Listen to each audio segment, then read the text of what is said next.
So from a very young age, my family was very involved in church. We would always be attending youth group, summer camps, and Sundays were always a big event for us. My dad was a seminarian in college, so we have tons of books around the house. And I would always go and explore the library, and I found a book called The Eucharist.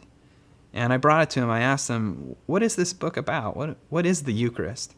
And he sat me down and we talked about the different conceptions of what communion is in Christianity to different Christian traditions.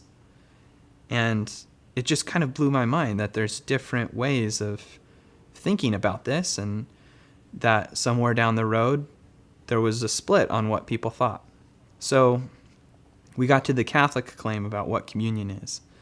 And it just totally blew my mind that the Catholic claim seemed outrageous almost, that the body and blood of Christ become communion.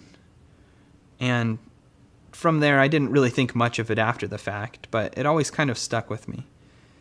So fast forward later to my life when I had met my wife and we were recently married, and we met another couple, and they were evangelical Christians who had become Catholic. And that really intrigued me. Why would someone do that? Why would someone become Catholic?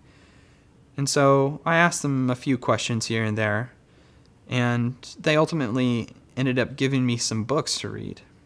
And so I read them, and they were interesting. But there was one book in particular that really stuck out to me, and it really touched on, and the premise of the book was around what the Eucharist is. And so all those memories came back of what my father had said about what the Catholics claim. So from there I went on a journey of finding what the Eucharist is. And I found the Catholic claim to be biblically sound and to be rooted in tradition. And so it was the Eucharist that brought me to the Catholic Church.